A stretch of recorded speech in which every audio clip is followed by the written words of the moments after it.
What's going on, everybody? You've got the cardboard coach here with your boy, Coach Co. And team, we've got a very special guest on the podcast here today. We are welcoming. We are welcoming Mr. Josh Madigan from Hockey Card Gongshow team. How are you doing today, man? I'm doing awesome. How are you? I love it. I'm good. Not every day that I get to shoot the shit about hockey with another diehard hockey card collector. One of the reasons why I wanted to have you on here today is because Series 1 has just released. We are going into the Expo. SP Authentic of 2022-2023 is about to come out. I think there's a lot of things to talk about.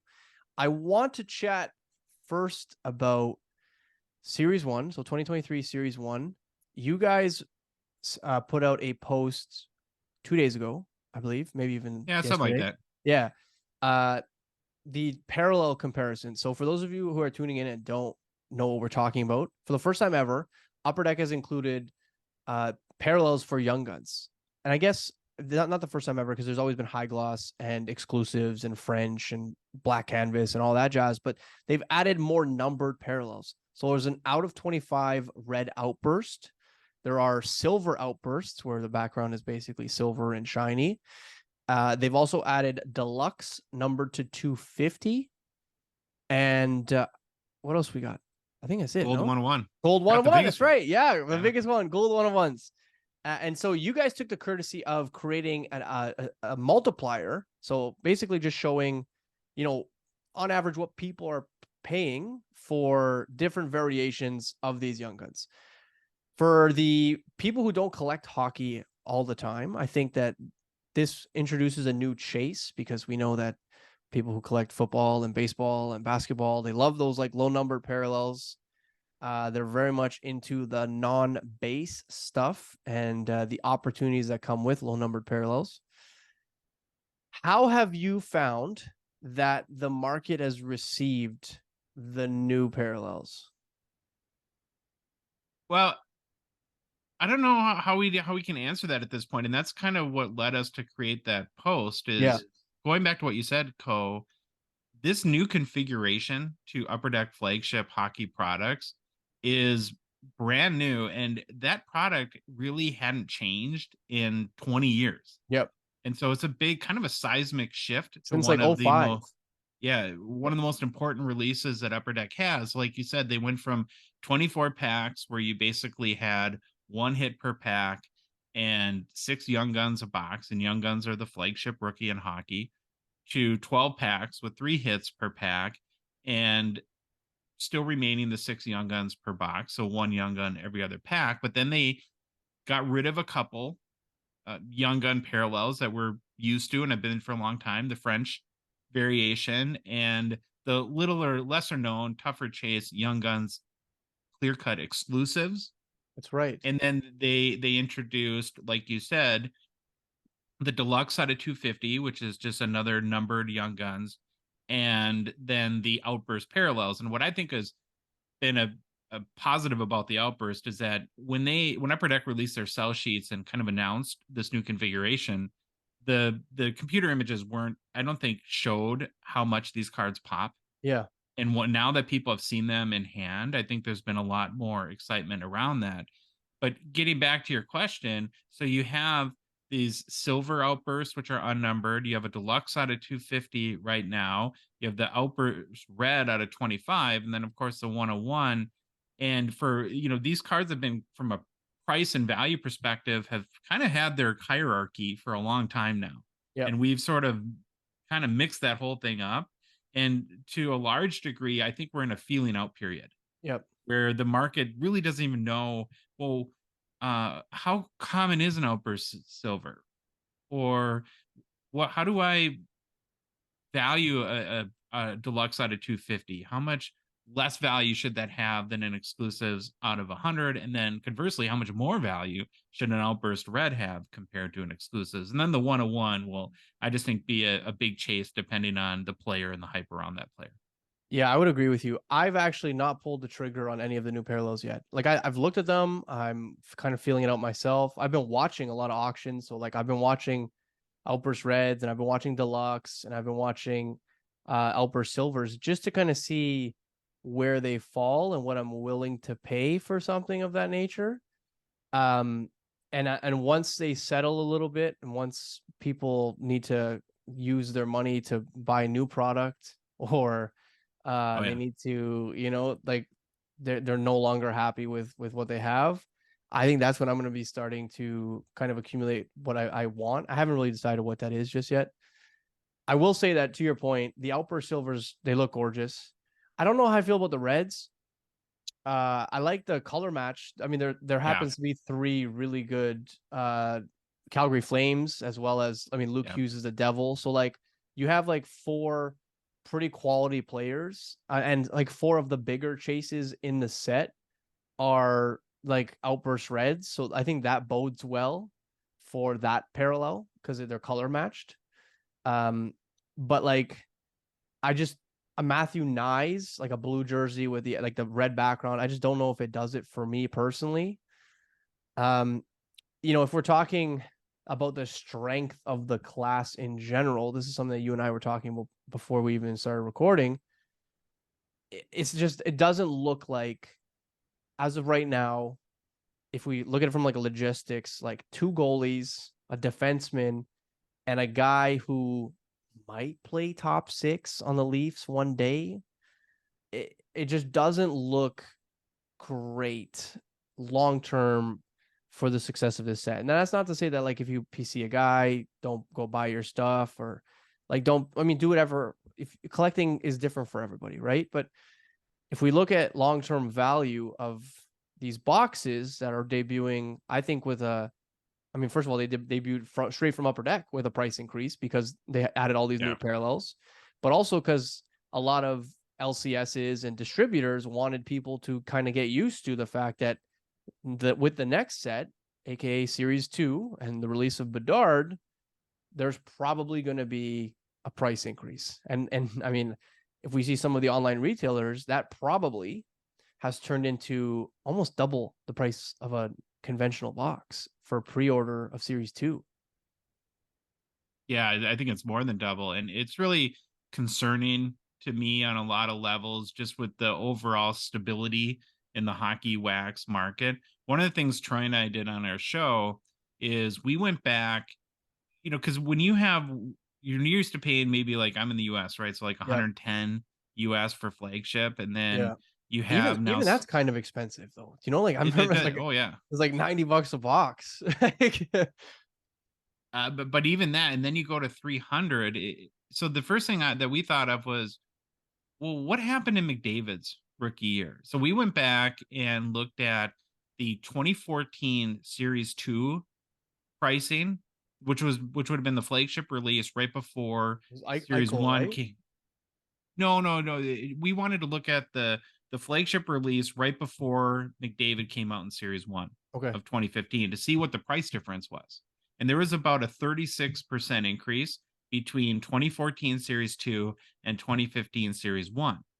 Right. So there was a price, there was a lot of hype around McDavid. And so there was a corresponding price increase there. But now to go from more than double with Connor Bedard seems like a big, big increase to a market, and I think a collector base in hockey that traditionally values stability Yeah. more than anything else. And I And just don't straight know up how they're. collecting, right? Like, I Yeah. mean, if you ask any other market who has the diehard collectors, I guarantee you most of them say hockey, because I mean, I know people who don't really care about the price of cards like on a day-to-day basis, but they buy a box every single time there's a, like, I'm talking flagship box. They don't go and Yeah. they buy like Allure and they buy Trilogy, and like I'm not, we all know someone who buys every single, like one of every box. But I'm talking like these people that no matter what they're doing, they always spend that 100 or $110, like you said, on Series 1, Series 2. Update is relatively new, so I know a lot of people that don't touch update, but typically I know a bunch of people who have just been in the hobby collecting hockey cards for 10, 15 years. and just go to the store every release for Series 1 and Series 2. They buy themselves a box. And I think that you're kind of pricing those people out because if you're talking about like a 3x increase on $100 box here. And for those people who don't care too much about like the day trading aspect of sports cards, how can you justify this hobby in a time where realistically speaking there's an economic downturn? Do you know what I mean? Like if Yeah. you look around, things are significantly more expensive. Um, and you just 3x the price of something that's supposed to be like meant to be a hobby, right? So I don't know. I can only speak personally, I guess, or I will speak personally on this. Is that I don't know if you feel similarly, but for the last number of years now, as prices have tended to go up in a lot of areas in life, is to me there whether you're going to a concert or a sporting event, there hits a price point where it's just not fun anymore. Yeah. Like here in Minnesota, to go to a Viking, to take my son to a Vikings game is going to cost me $750 when it's all in between parking and tickets and food and it's like, is it really fun at seven or to go to a concert and spend $300-400 on a ticket? Yeah. And it's like, yeah, that was fine. The band sounded all right, but is it worth it? And so I kind of think along the same lines. If I'm looking at a $300 box of flagship, it's like when I open it and for every box, well, like I shared, just based on the odds, if you're looking at Series 2, there's 50 Young Guns in the checklist. You get 6 Young Guns in a box. So if you do the math, every 8 1/3 boxes on average will have a Connor Bedard Young Guns. So 9 people buy a box, 1 gets Connor Bedard, 8 don't. Yeah. And are they happy with the cards that they got for I $300? can't And they imagine that being, yeah, I can't imagine them being happy about that. Do you know? Like I just can't. Like I, it's another thing that's kind of frustrating is the Easter egg that's been put into. I know a lot of people are excited about the Easter egg in Series 1, and I just think that the fact that it was unannounced was both exciting but also I feel like it probably should have been announced because a lot of people got I think a lot of people bought that thing at obscene numbers because it was assumed that it was like a super short print. And within 24 hours of Series 1 being opened by the masses, I mean, we yeah. quickly saw exactly how many of these surfaced. Now, I mean, by definition, and even to what you just mentioned for Connor Bedard, I think that would classify as a short print. It's a case hit, theoretically, right? Like if you're getting one per case, that's a case hit, right? So if we want a literal definition of like what Young Guns are, like Yeah.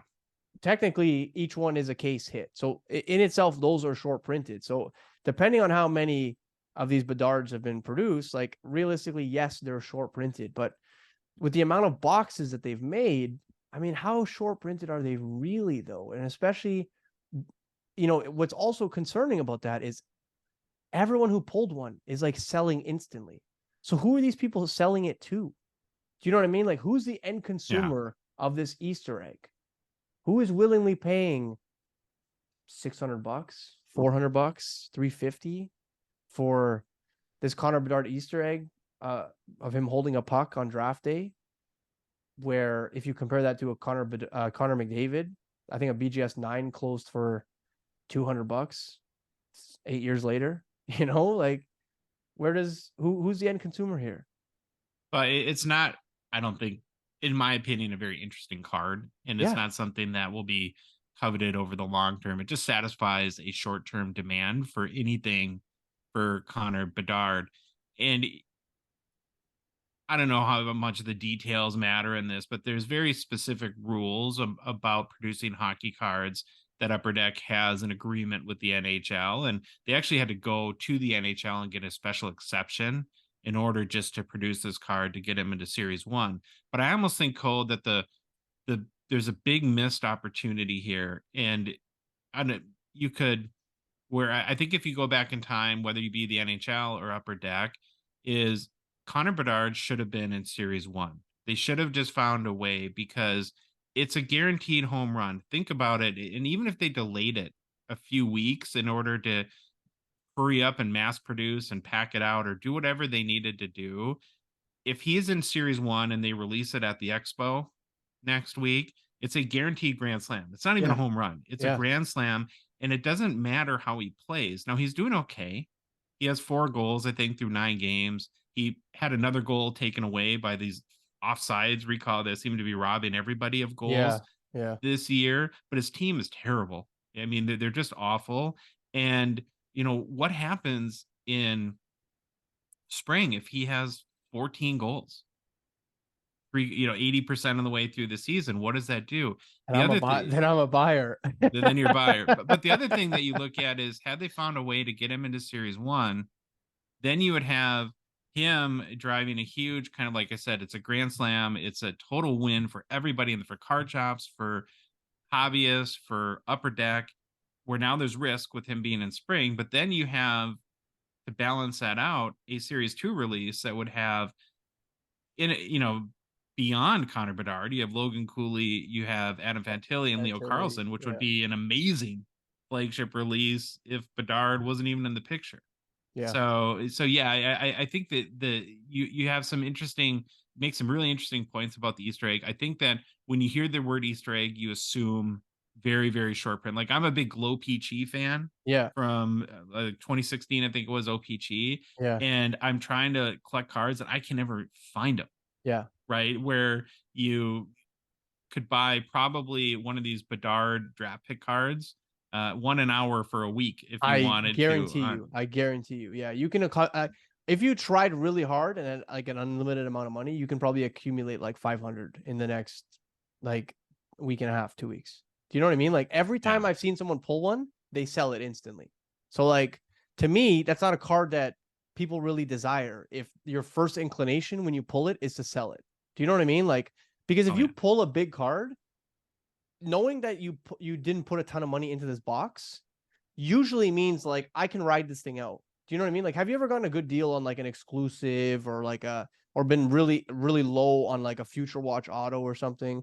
I'm way less inclined to move something like that because I'm like, I'm into it so low and I kind of just want to ride it out for once. Do you know what I mean? Like, I want to just see if this comes to fruition, this player, this card, whatever this may be. And if your first inclination when you pull something big is to sell it, like I don't know if that's necessarily like good for that card. Now, obviously, not to say that you have to collect everything you pull, but it just doesn't sit right with me. Like the guy who's hyped up by everybody, like everybody knows about Connor Bedard. Everyone's to a certain extent excited about what could transpire. And yet nobody really wants to own this card that pulls it. Well, like I said, I don't think it's ultimately very interesting. I don't know about you, but I don't love portrait cards Me neither. to begin with. I prefer more like in action kind of Unless we're images and talking, photos. unless we're talking canvas, in which case I am obsessed. Yeah. I Yeah, love. yeah, that's a good point. But again, and the other thing too that you who knows how this will shake out, but I think a lot of people for a long time have seen this whole Connor Bedard chase as a get rich quick kind of endeavor where, oh, I pull any Bedard, I'm going to be in the money. And there's a lot of factors at play right now, and the overall general sports card market is not great right now. And Yeah, so I think we all need to maybe temper our expectations around that a little bit too.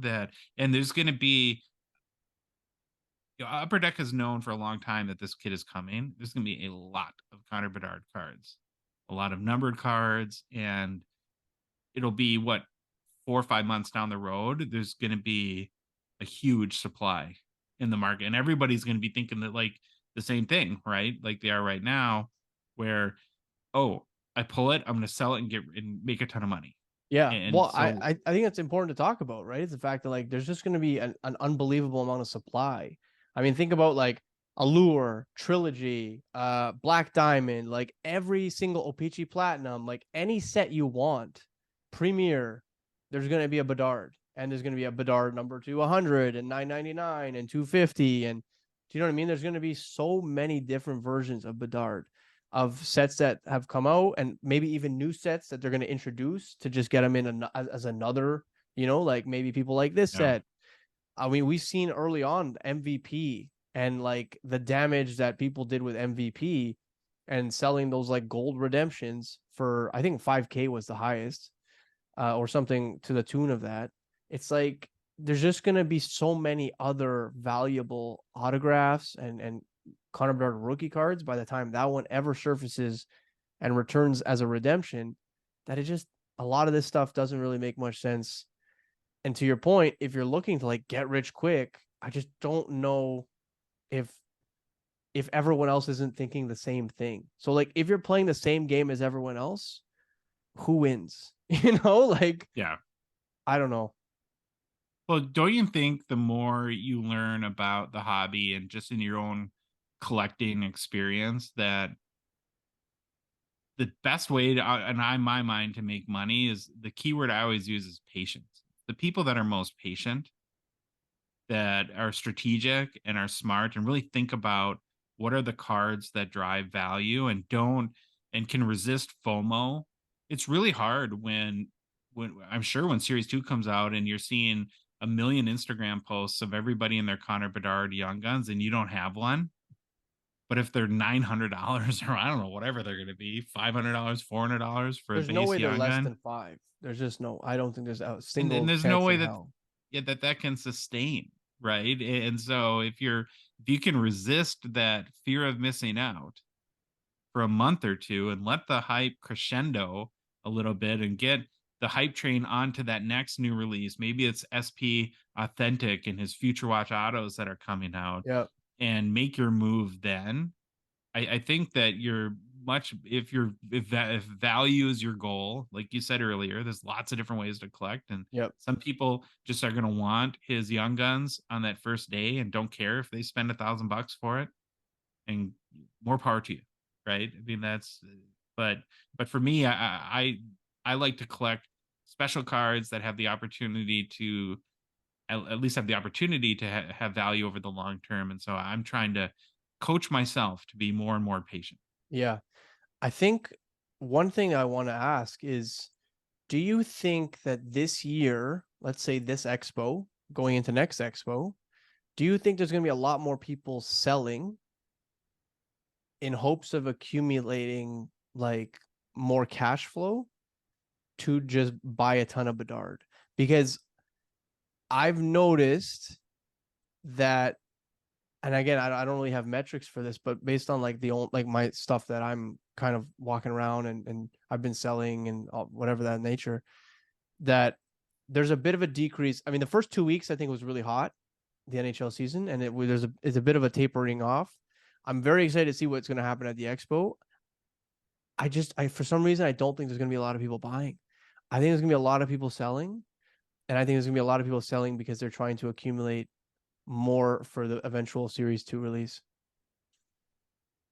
Yeah, that's like the theory of what's the total pool of available money in the Yep. hockey card market, and Yep. if that's relatively static, that pool has to be spread amongst, well, buying new wax, buying singles on the secondary market, or breaking, right, wherever the money goes. And if people are war chesting for Bedard, that's less available money to be spent in other areas. To me, I think Jack Hughes is going to be very hot at the expo, and so in my mind, he's probably will have a very healthy market in buying and selling. I'm sure McDavid will always be strong, Yeah. but there are guys like, it seems like for the last, I don't know, even 4 or 5 months, the Austin Matthews market I has was just been about to really say. weak. I was just about to And say that guy started off with two straight hat tricks, and his stuff has barely moved. yeah, And he's probably like he's a Hart Trophy, Rocket Richard candidate at the very least, right? Like he's up there. Um, Even like Dylan Larkin's having himself a season, and he hasn't had much of an uptick in his stuff, truthfully. yeah, the well, I think we're at the point where with some of these guys, we want to see, will he sustain it? Like, to what degree will Dylan Larkin, at this point, he's not going to be a 180 point season, No, right? But can no. he get for the first time, I think like 70, high 70s is his highest point total to this Yeah. point. Can he get to 100 points? And how, and the team, that's a team that looks interesting. So I think there could be some sustained. And then you got other guys who have had a little bit, I don't know if this slow start is the right way to put it, but you have like your Matthew Kachucks, your Jason Robertsons, your, oh, who's the other guy that I was just Tage Thompson, who Yeah. haven't been bad, but they're not exactly lighting the world on fire Yeah. either. And yeah, it does seem like that the hobby doesn't, aside from Jack Hughes, which has been, there's a new record sale every day, I mean, right? he Or had he multiple had every day. 18 points in 5 games, or 6 games. Yeah, it's just Like crazy. that's yeah. Yeah. And I mean New Jersey in general looks like they could go all the way. Find me a bad player that plays on New Jersey. I mean, their goaltending situation is like meh, but the rest of the team more than makes up for it. Like they Yeah. have like Tyler Toffoli playing first or third line. They have like Timo Meyer. I don't even know why they acquired him, truthfully, because they have an embarrassment of riches. Alexander Holtz was drafted literally like fifth overall, plays fourth line. Like it's crazy over there. Well, And we they get questions about, Nemec hasn't even played, has he? no. Well, and That's the other guy is Dawson Mercer. So if you look at like the hobby prospects, you have Luke Hughes, who's on the blue line, so not as big of an issue. yeah, And then, of course, Jack. And like you said, you've got Jesper Bratt, you've got Timo nasty. Meyer, you've got Nico Heishier, you've got Tyler Toffoli. And then you got these two young guys that people like to chase with Alexander Holtz and Dawson Mercer. But is there room in sort of for Dawson Mercer has them? like 1 point, doesn't he? Yeah, he did much better last year than Holtz did. Yeah. But that's one of the things that, and I don't know how much this exists with like in the other sports, but in hockey, it's like one or two guys a team at most tend to Yes. have a chase. Look at like Yes. Miko Rantanen in Colorado, Yeah. who scores 55 goals and nobody He's cares. like the odd man out because of Kale McCarr and And McKinnon. McKinnon. Yeah. Yeah. So I yeah, would agree with you. that's one things you really have to be careful of is trying to look at, okay, in that market, with the fans of that team, are they, if your guy is like the fifth guy on the hobby totem pole, that's probably not a good sign. Well, John Tavares puts up a point a game. His whole career, ever since he's been in Leaf, he scored like 40 goals every year, and his stuff just keeps going lower and lower and lower. It's like the Yeah. guy came into the league with exceptional status, and like people would rather buy Matthew Nyes versus the guy who scored 40 goals every year and 85 points on a regular basis. Captain of the team, right? Like Yeah. it to your point, like being third or fourth on the totem pole just doesn't get you a ton of love. No. Yeah. And so, like John Tavares, if you're not Austin Matthews or Mitch Marner, you have to really find a way to eclipse those guys from a hobby hype perspective, which it seems like an impossibility with how good of players they are and Yeah. how much of a fan base they already have. Yeah, I would agree with you. Talk to me about SP Authentic coming out. Um, is that a product that you are excited about? Do you, how do you like the last year's rookie class? And like, do you think there's going to be a ton of hype again? Maybe let's talk going into the expo. Like, SP Authentic's a big product. Do you think there's anyone in that product worth chasing for people to be buying boxes at the expo? Not like, I'm not asking you necessarily for like, give me a cheat sheet, but like, let's have like a realistic conversation here where I have X amount of money. SP Authentic is coming out right before the expo. Cards, I can just buy singles or I can buy other Yeah. cards. What's the incentive to buy 2022, 2023 SP Authentic right now? Well, beyond a PC guy that you really like, or if you're a Kraken fan and a big fan of Matty Beniers, just as a general hobbyist, it's the set I'm sure will be great, and we'll have to see when it comes out tomorrow. But that 2022-23 hobby class is looking pretty weak right now, and it happens. You can't have a Connor Bedard every year. That's what makes these cases like him so special. But if you go through the list, and especially even looking at the start to the season, Matty Beniers doesn't have a goal in like 9 games. Slavkovsky has 1 point in 8 games, and I think he's a huge question mark at this point. Will he Yeah. ever materialize into a top tier NHL player? you've got Owen Power, who's a very, very good defenseman, and everyone would want him on the team, but he's not an offensive star that's going to drive a lot of.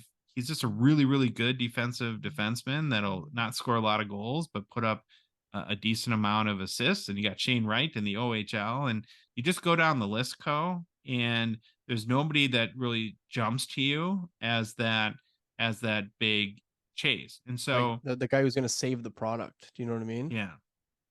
And with everybody saving for series 2 and all these new products coming out, it seems like every week, to me, the play might be just patience again. Is that if I was checking pre-sales the other day, so if SP Authentic is 180 out of the gate here in the US, 2 months from now, could it be 140, 130? I don't doubt that. I don't doubt Right? that. Like again, because like where are people going to be putting their money? Like either war chesting, buying Series 1 because they want that like early Bedard that they can just either hold on to or flip. I just think a lot of people have moved on from the 2022, 2023 rookie class, especially given the fact that they haven't really performed particularly well, right?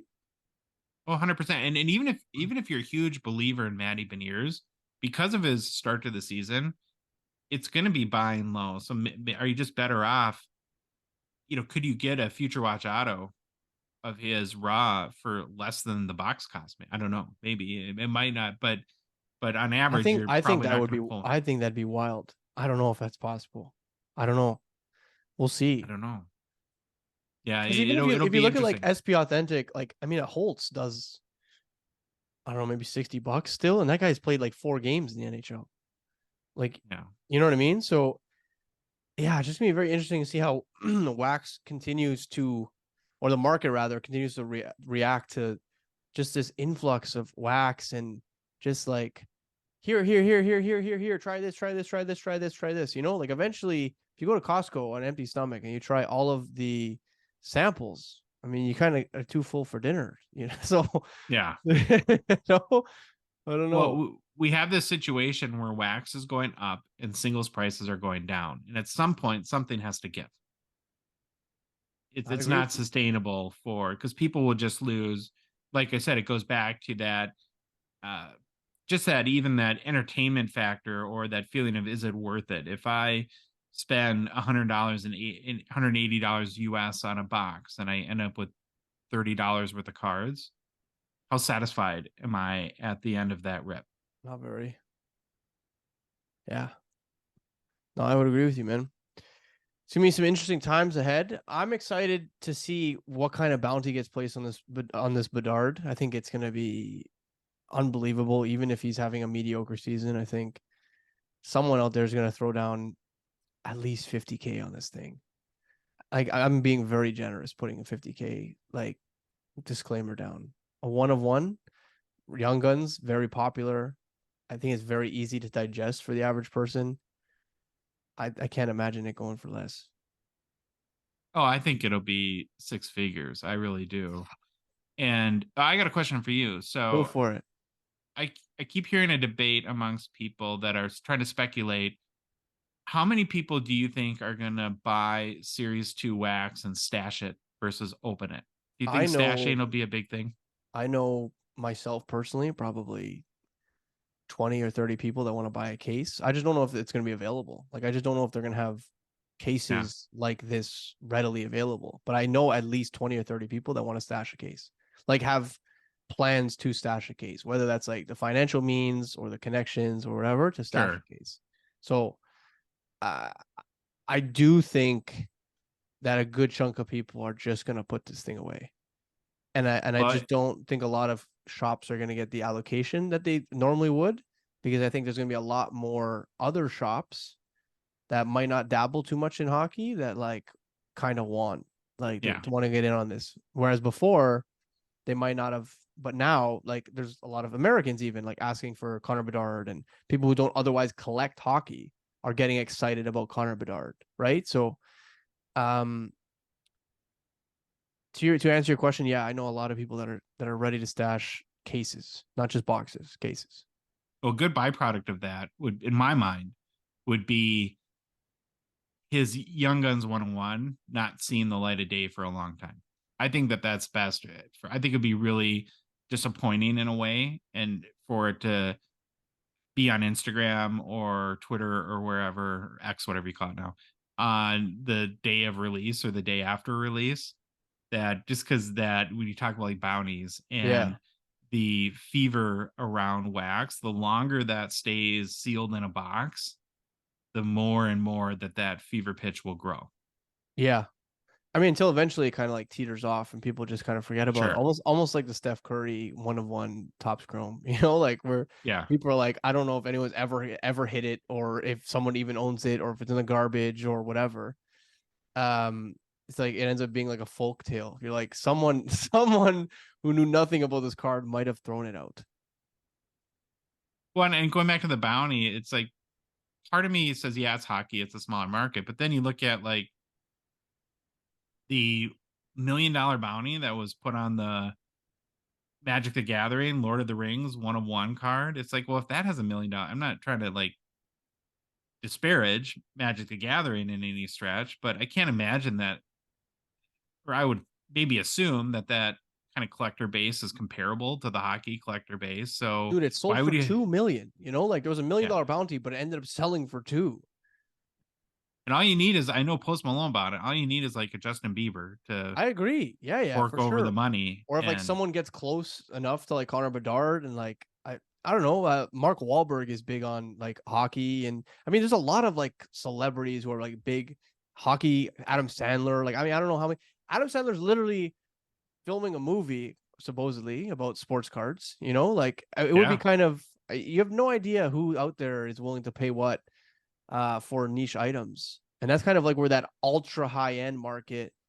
Like, I mean, I know people with like 7 or 8, I'm sure you do too, like 7 or 8 figure collections where you're like unfathomable money. I know that Shine posted something the other day about how he bought a LeBron exquisite like at a deal for $430,000, right? So, I mean, if someone wants to own something, they're gonna pay whatever the hell they want for it. Oh yeah, I totally agree. Those people blow my mind because they just live in a world that I don't. He literally is like, I got a deal on this. There was the last one sold for I think it was like 2 million. And he's like, I was fortunate enough to pay 450,000 for this. And I was like, that is just an obscene amount of money for a card, though. Like it might have been a deal in I, comparison to the 2 million, but like that's like some serious cash. I'm more of a dollar box guy. Yeah, yeah, You you know, and me that both. that's more my jam. You and me both. And I just like roll over the smart plays that I make, I'm like, oh yeah, I bought this who's the guy? I bought a ton of like Arturi Lehkonen like on the in the off season. I was like, screw it. Like he's probably gonna play top 6 minutes. Let's see what happens. Buying them for like $1.50. And I've been selling them for like $5 or $6. I'm like, yes, like 5x, 6x. We're cruising right now. But like that's all we're getting.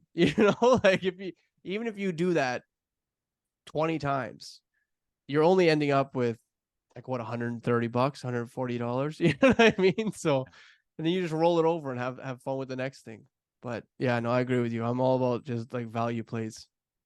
I would be too anxious, I think, at that. Like I saw your TikTok, I think from the other day about the Mantle PSA 8 that sold for $1 million, but had sold for double that the year. I Two don't year care two how years much prior, same serial number and everything, man. yeah, how much money I had. If I lost $1 million on a sports card, I would be stressed out.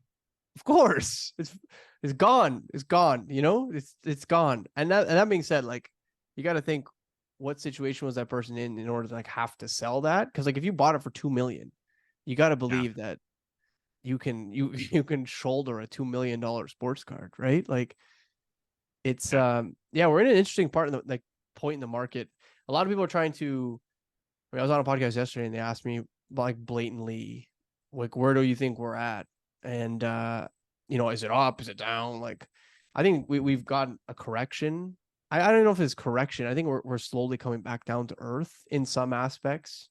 If you look at some of the prices from like 2019 and 2020, I mean, a lot of those cards are still above what they were, but we're slowly kind of like getting to a place where the market has pretty close to the same level of knowledge across it. And I think that knowledge gap was a massive issue before where you saw these huge fluctuations because there's a bunch of people that got introduced to new things. or new parallels, or I mean, I've seen like a lot of the golds, early golds just absolutely went off. Whereas before, I mean, a gold was still expensive in comparison to the price of the Sure. box, or but like not $10,000 or $100,000 for like an out of 10, right? I mean, you and I have talked about the Crosby, and I also think a lot of this has to do with the fact that whether we want to admit it or not, I think there are some comps out there, more than a few, that might be or might have been artificially propping up, a lot of cards, and in some respects, perhaps certain markets, because I mean, until eBay gets their completed listings stuff sorted out and everyone pooling the same data from eBay's completed listings, we can't possibly have an accurate representation of like what people are actually paying for stuff. And that And obviously influences what the next person is going to pay for something. Right. So we're in this like, I just don't know how confident the people who are in the market are about certain aspects of the market.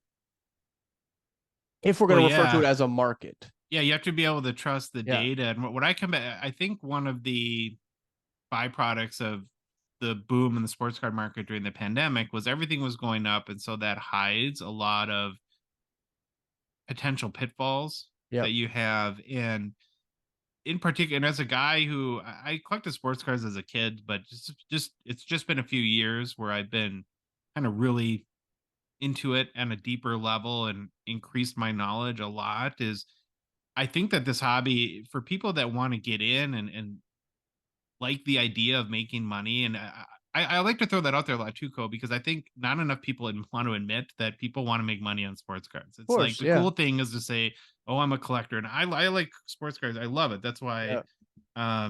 I do it.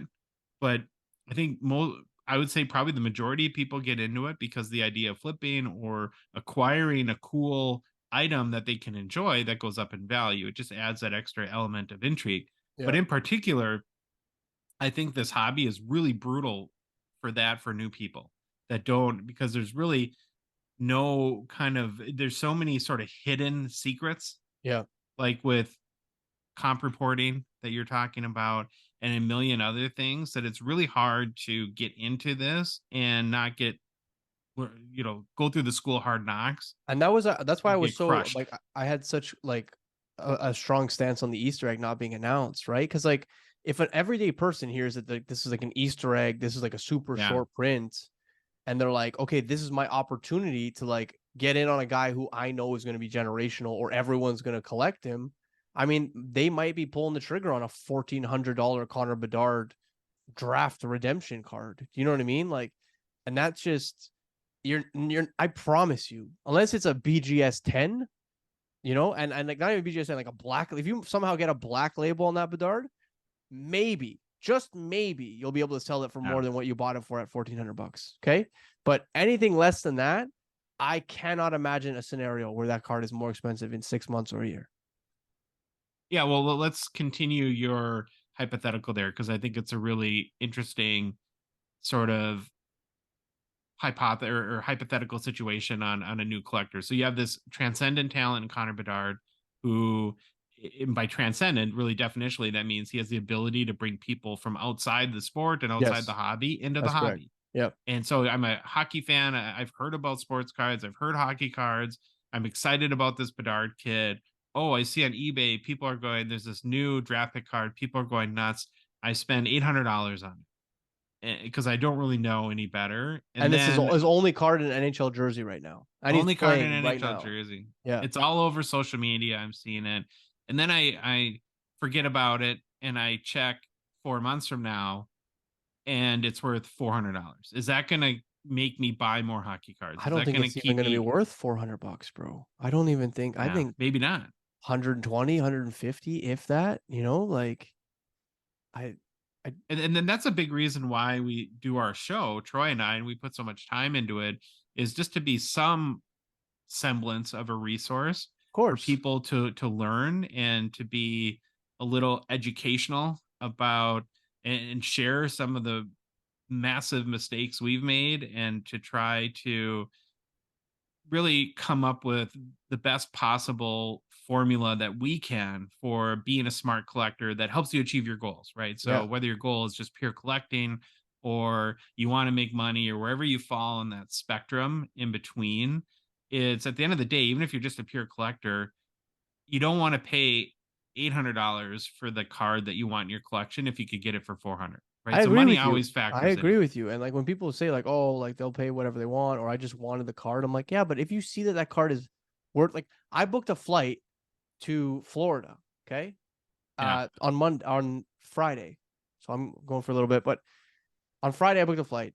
On Monday I checked and it was double. I still want to go to Florida, or it was half. Sorry, I still want to go to Yeah. Florida, but am You're I bummed. am I upset a little bit that like I paid double the price than I would have paid on Monday? Of course I am. You know what I mean? Like Yeah. that's I'm still I don't know how that impacts me booking a future flight, but like if I maybe if I don't want to go, I'll wait, or there's definitely going to be some information that I'm going to have to take in moving forward in from like a situational perspective where I'm like, like how do we avoid me doing that again, right? And I think that that hesitation, it's like reel it back into sports cards, like even having a slight hesitation of paying for something like that right off the hop, especially knowing that like chances are it'll probably go down.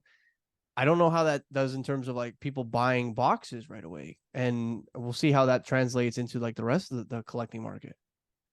Well, and another thing that I would throw in there into the conversation is whether I think it at the expo you're talking about like buying and selling or on like whether you're just doing it with friends online or using a platform like my card post. I think trading right now is really kind of where we're getting at, because if everyone's collection's down, nobody wants to buy a sports card for $500 and sell it for 250. I That's not agree. fun.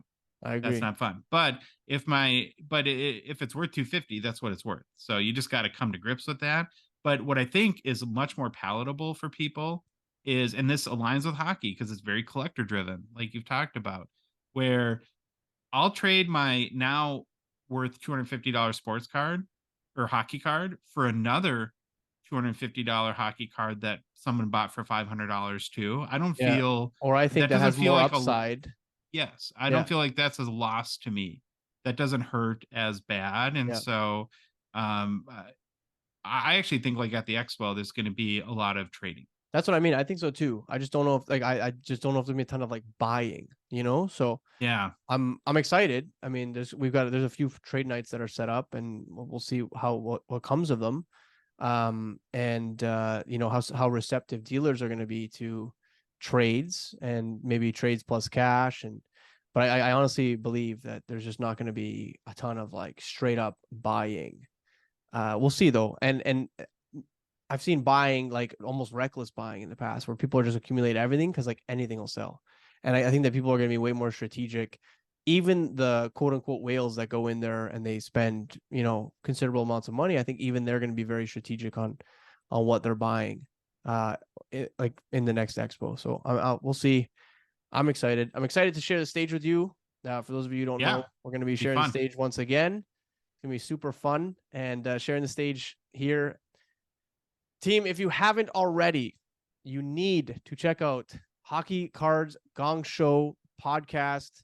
They are on YouTube, they're on Spotify. They post daily on Instagram. Their stories are fantastic if you're looking to acquire new cards.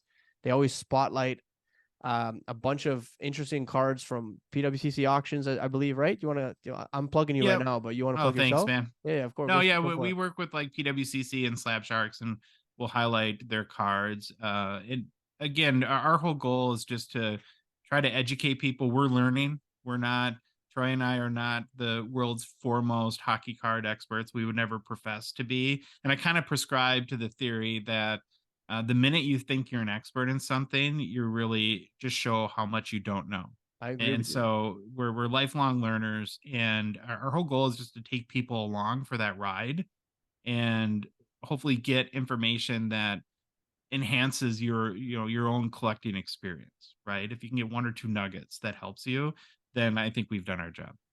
I love that. I will leave their socials in the description below. Team, as always, thank you so much for tuning into this week's episode of Cardboard Coach. I want you to have a wonderful rest of the day. Thank you so much for joining today, Josh, and have yourself a wonderful rest of the day, team. Take care.